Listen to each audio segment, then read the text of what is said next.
विघ्न विनाशक श्री गणेश की कथा सुनाते हैं, पावन कथा सुनाते हैं। प्रथम पूजनीय श्री गणेश ही माने जाते हैं, हम कथा सुनाते हैं। हम विघ्न विनाशक श्री गणेश की कथा सुनाते हैं, पावन कथा सुनाते हैं।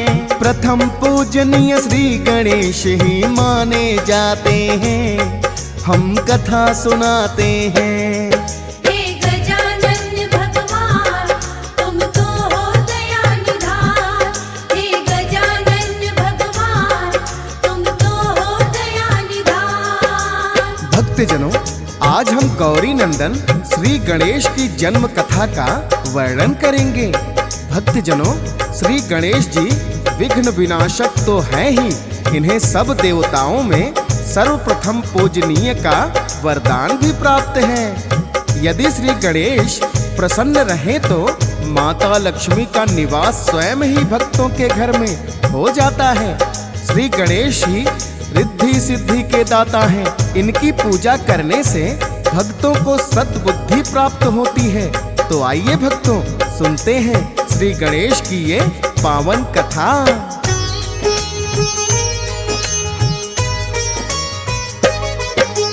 गणपति जी का सुन लो भक्तों, कैसे हुआ अवतार।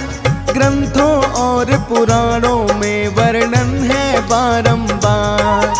श्री गणेश की कथा ये भक्तों बड़ी ही पावन है। श्री गणेश जी कृपा करें जो करता श्रवण है। शिव पुराण में मिलता है श्री गणेश कथा वर्णन।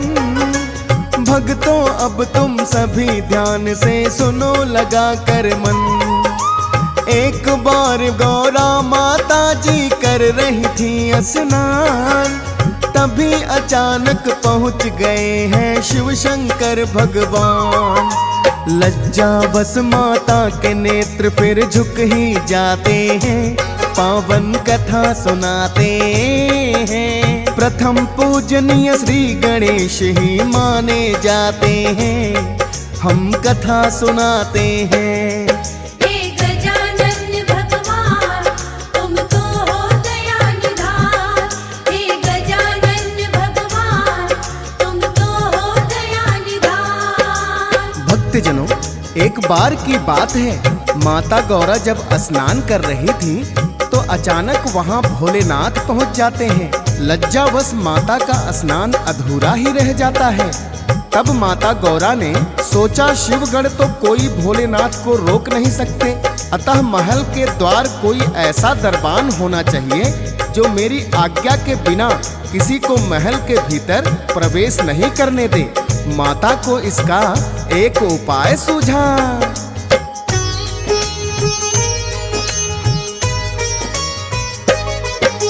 माँ को शिव का अचानक आना रास नहीं आया। माता ने अपनी काया से फिर उबटन छुड़वाया।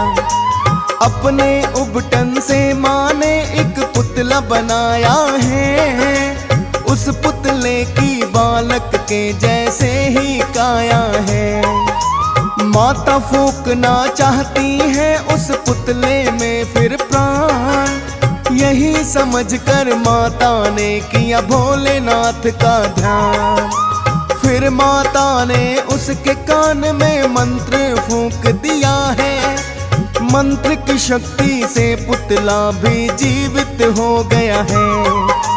पुतला माँ ने बनाया था, अब प्राण आ जाते हैं, पावन कथा सुनाते हैं। प्रथम पूजनीय श्री गणेश ही माने जाते हैं, हम कथा सुनाते हैं। हे गजानन भगवान तुम तो हो दया निधान, हे गजानन भगवान तुम तो हो दया निधान। भक्तजनों, स्नान और ध्यान में किसी प्रकार का विघ्न नहीं होना चाहिए। यही सोचकर माता ने अपने उबटन से पुतला बनाया था और अपने मंत्र की शक्ति से उसमें प्राण फूंक दिए। ताकि माता के स्नान में कोई विघ्न ना आए। श्री गणेश जी को इसीलिए विघ्न विनाशक भी कहते हैं।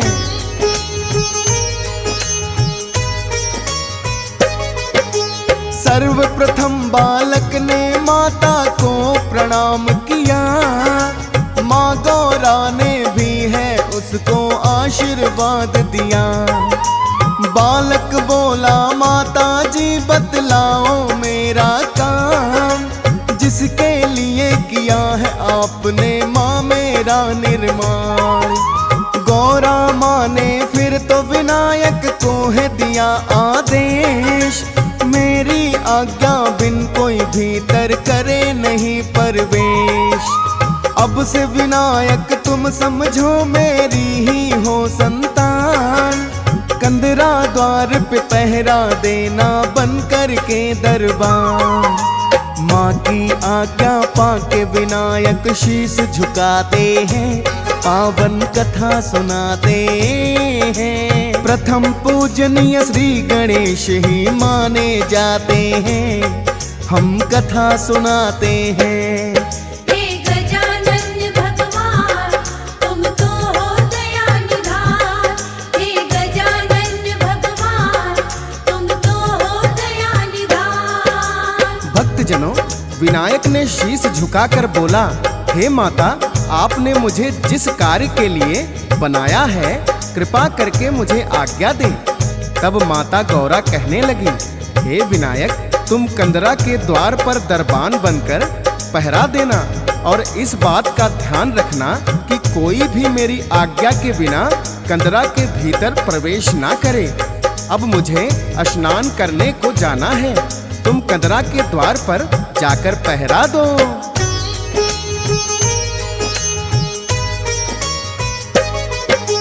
पहरेदार बन कर के विनायक बैठ ही जाते हैं, भोलेनाथ इतने में कंदरा द्वार पे आते हैं।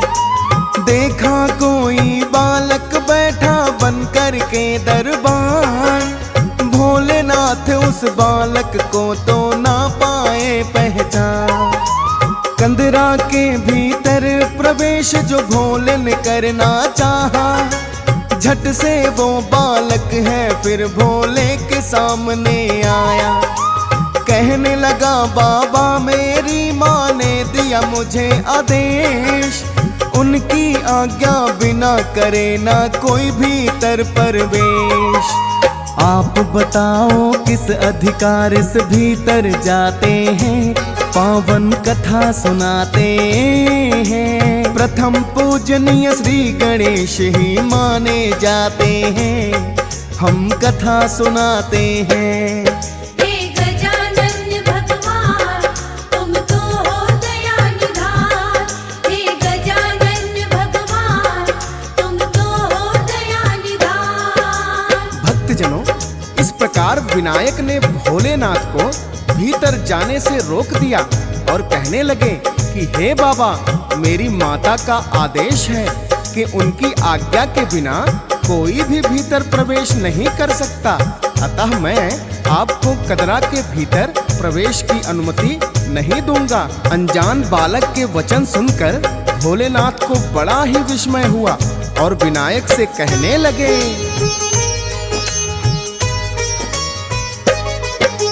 कौन हो बालक और बताओ कहाँ से तुम आए। हम हैं भोलेनाथ हमें पहचान नहीं पाए, जिस माता की तुमने बालक आज्ञा है मानी, उसी तुम्हारी माता के हैं हम तो स्वयं स्वामी। पहले विनायक ने उनको है अपना परिचय बताया, कहने लगे माता ने मुझको पहरे पर बैठाया। आज्ञा दी है माता ने तो मुझे माननी होगी, कंदरा के भीतर प्रवेश न कर सकते तुम जोगी। माता को दिए वचन पुत्र तो सदा निभाते हैं, पावन कथा सुनाते हैं। प्रथम पूजनीय श्री गणेश ही माने जाते हैं, हम कथा सुनाते हैं।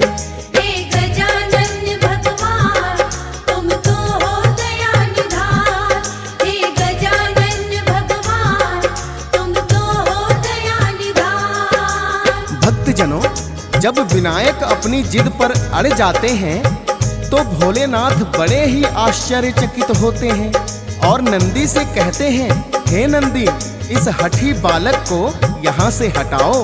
भोलेनाथ की आज्ञा पाकर नंदी विनायक को बलपूर्वक हटाने का प्रयास करते हैं, किंतु विनायक टस से मस नहीं हुए। इतना देखकर अनेकों ही शिवगण आ जाते हैं और बलपूर्वक विनायक को वहां से हटाने का प्रयास करते हैं, किंतु अकेले विनायक सभी शिवगणों पे भारी पड़ जाते हैं।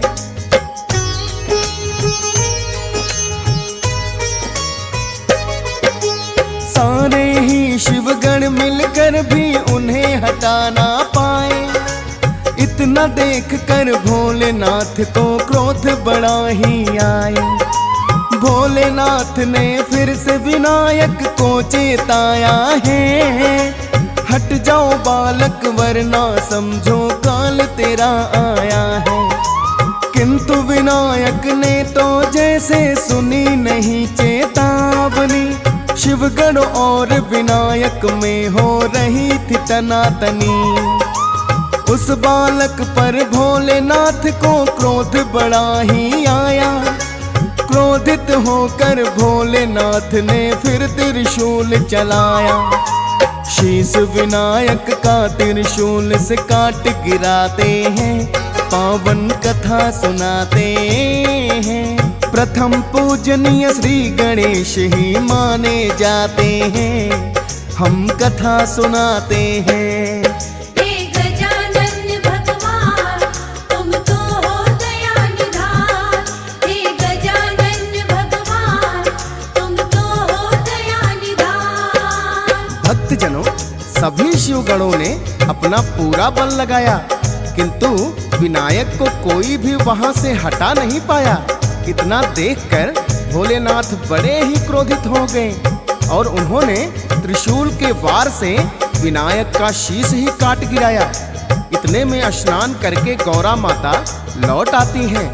जब उन्होंने देखा कि गणेश मूर्छित पड़े हुए हैं और भोलेनाथ बड़े ही क्रोधित हैं, तो तुरंत समझ गई और कहने लगी, हे भोलेनाथ, ये आपने क्या किया? तो भोलेनाथ कहने लगे, ये बालक बड़ा ही जिद्दी था, मुझको यह भीतर प्रवेश करने से रोक रहा था। ना तो इसने मेरी बात मानी और ना ही किसी शिवगण की बात मानी और बल प्रयोग करने लगा, इसीलिए मैंने इसे उचित दंड दिया है। तब भोलेनाथ से माता गौरा विलाप करते हुए कहती हैं,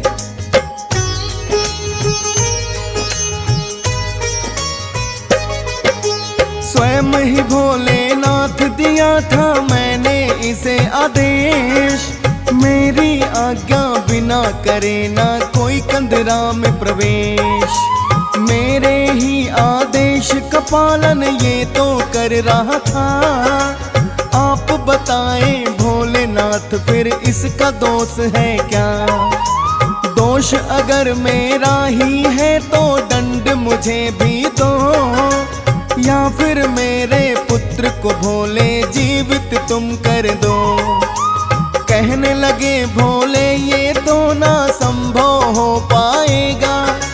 खंडित हो गया शीश वार से कैसे जुड़ जाएगा।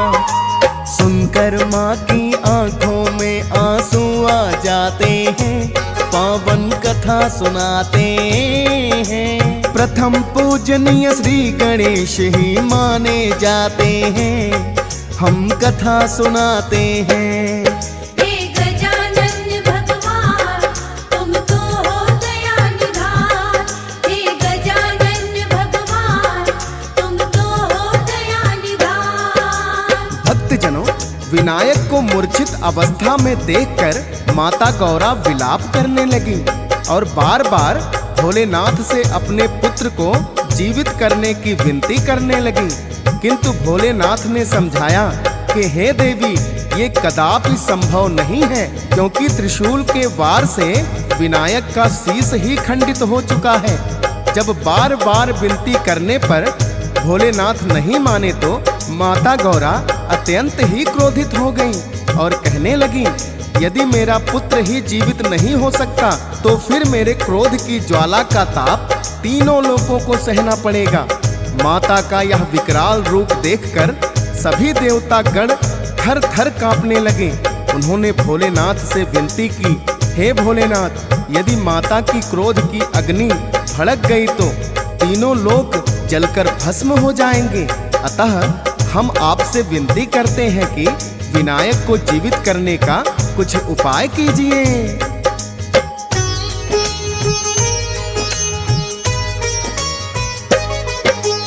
आखिर भोलेनाथ भक्तों बड़े ही वरदानी, सब देवों ने विनती की तो भोलेनाथ ने मानी।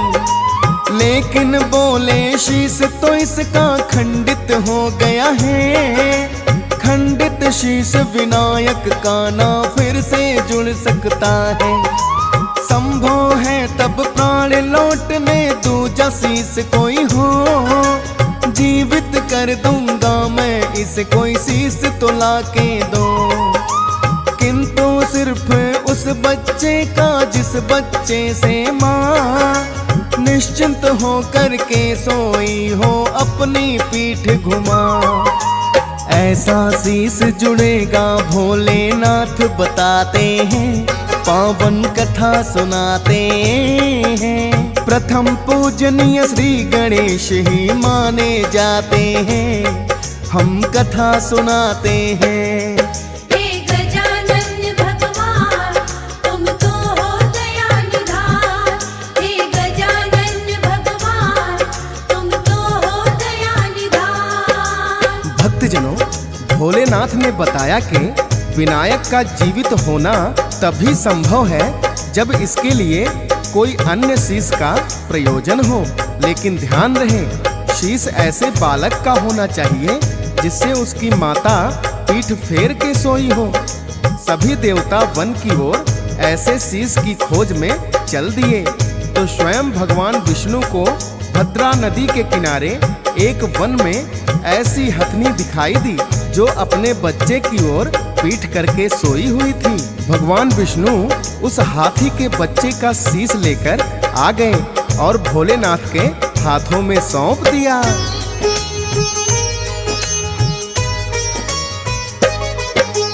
जैसा भी चाहिए था वैसा शीश मिल गया है। गज का शीश ही भोलेनाथ ने विनायक को दिया है। जोड़ा शीश तो विनायक के फिर लौटाए हैं प्राण। भोलेनाथ वरदानी भी है और है दया निधान। फिर तो विनायक ने भोले से क्षमा याचना की, हाथ जोड़ कहने लगे कि मुझसे तो भूल हुई। जीवित देख के पुत्र को माता भी प्रसन्न हो जाए। गज का शीश लगा है इनको गजानन कहलाए। भोलेनाथ के चरणों में फिर शीश झुकाते हैं, पावन कथा सुनाते हैं। प्रथम पूजनीय श्री गणेश ही माने जाते हैं, हम कथा सुनाते हैं। हे गजानन भगवान, तुम तो हो दया निधान। हे गजानन भगवान, तुम तो हो दया निधान। भक्तजनों, इस प्रकार भोलेनाथ ने विनायक को फिर से जीवित कर दिया। भक्तजनों, विनायक को गज का शीश लगने के कारण ही इन्हें गजानन के नाम से भी जाना जाता है। जीवित होते ही विनायक ने भोलेनाथ से क्षमा प्रार्थना की। भोलेनाथ ने प्रसन्न होकर उन्हें सभी गणों का अधिपति नियुक्त कर दिया, क्योंकि सभी शिवगण मिलकर के भी विनायक को हरा नहीं सके थे। शिवगणों का अधिपति होने के कारण ही इन्हें गणपति बोला जाता है। आइए भक्तों, सुनते हैं विनायक को प्रथम पूजनीय होने का वरदान कैसे मिला था।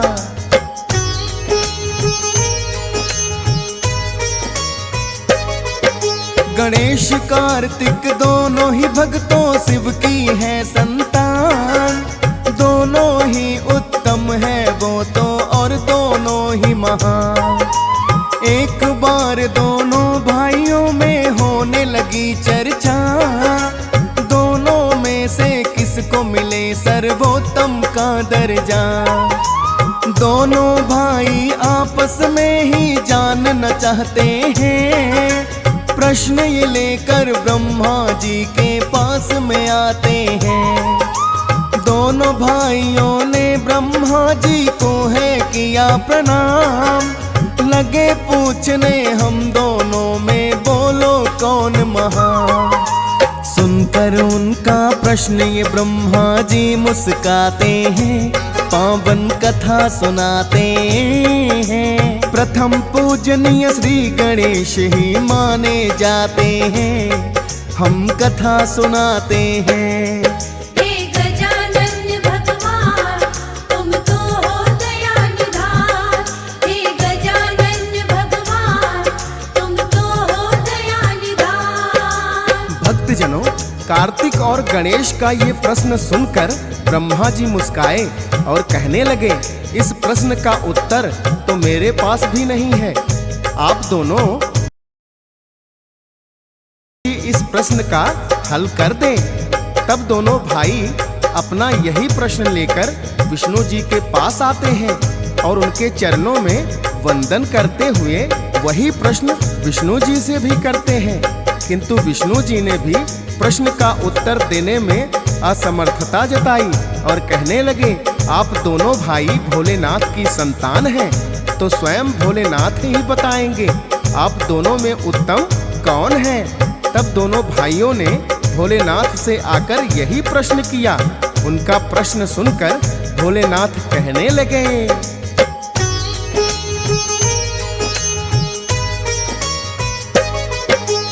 इस पृथ्वी का चक्कर जो भी पहले लगा कर आए, दोनों भाइयों में सुन लो वही उत्तम माना जाए।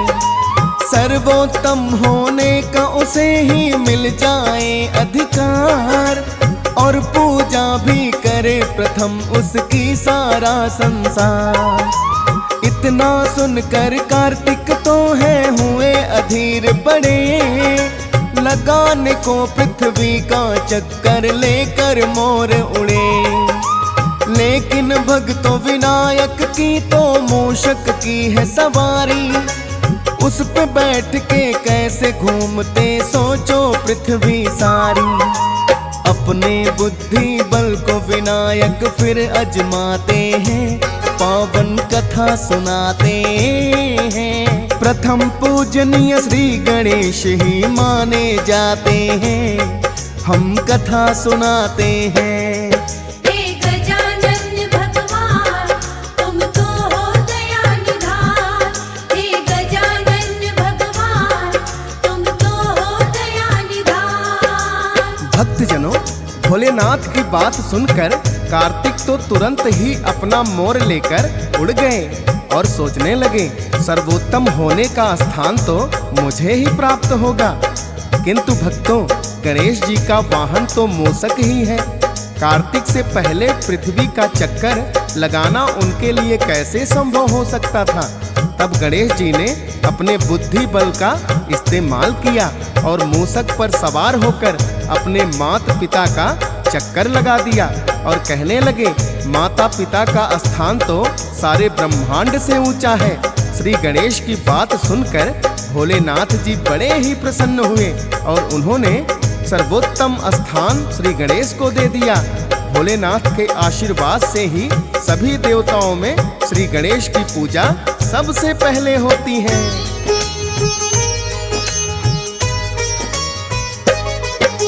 स्वयं ही भोलेनाथ ने इनको दिया है वरदान, बुद्धि बल के कारण मिला है इनको प्रथम स्थान। इनके बुद्धि बल को भोले ने भी मान लिया, प्रथम पूजनीय होने का भी तब वरदान दिया।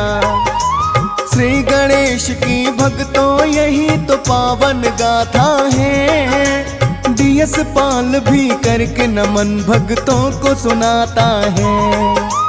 हंसराज रिलहन चाहता है ऐसी कथाएं सुनना। फौजी सुरेश लिखता जाता है श्री गणेश वंदना। सुनते हैं जो भक्त बड़ा ही पुण्य वो पाते हैं, पावन कथा सुनाते हैं। प्रथम पूजनीय श्री गणेश ही माने जाते हैं, हम कथा सुनाते हैं। हे गजानन भगवान तुम तो हो दया निधान। हे गजानन भगवान तुम तो हो दया निधान। हो जय गणेश गणपति सुखकारी। अपरंपार है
सुख पाए।